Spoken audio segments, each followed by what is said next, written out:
In the heart of Beijing, behind towering walls and regal gates, lies a hidden world that once only the most powerful could enter.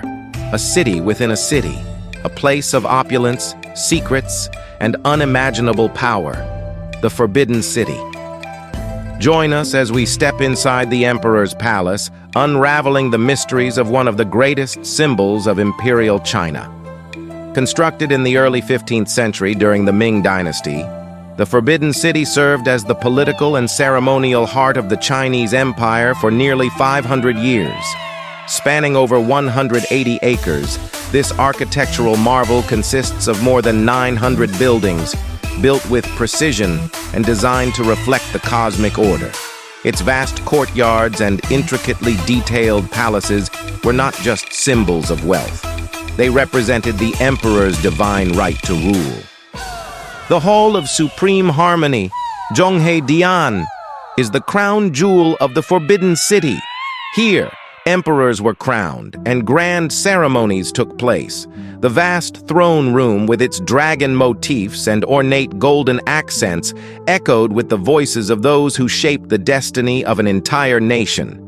The emperor sat upon the dragon throne, a ruler who was believed to be the son of heaven, destined to maintain harmony between earth and the divine.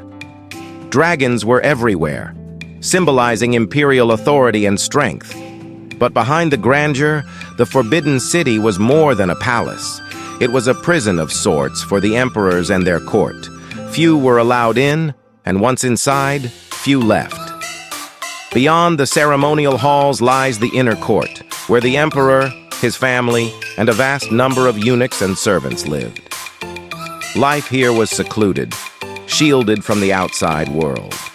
The emperor had absolute power, but this world of isolation and formality came with its own challenges. The intrigue of palace life was ever present, with plots, alliances, and betrayals brewing in the shadows.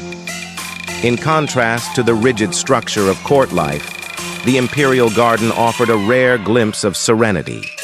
With its ancient cypress trees, beautifully arranged rocks, and traditional pavilions, this was a place where the imperial family could find brief moments of peace. Yet even here, the weight of the empire loomed large. The emperor may have ruled the empire, but the empress held great influence within these walls. The Palace of Earthly Tranquility was her residence, where she oversaw the daily life of the court women and played a pivotal role in palace politics. In a world governed by strict hierarchy and tradition, her power was subtle but immense. Throughout history, the Forbidden City was both a seat of power and a source of fascination for outsiders. Foreign envoys, traders, and missionaries were often in awe of the sheer scale and splendor of this imperial enclave.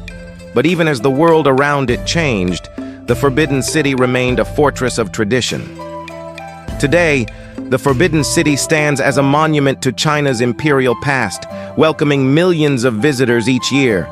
Though the emperors are long gone, the palace remains, its walls whispering stories of grandeur and isolation, of power and intrigue. The Forbidden City, once a symbol of absolute authority, now serves as a reminder of an era when China's emperors believed they ruled the universe from within these golden walls. Thank you for joining us on this journey inside the Emperor's Palace. If you enjoyed this video, please like, share, and subscribe for more historical explorations. Until next time, step into the past and discover the stories that shaped our world.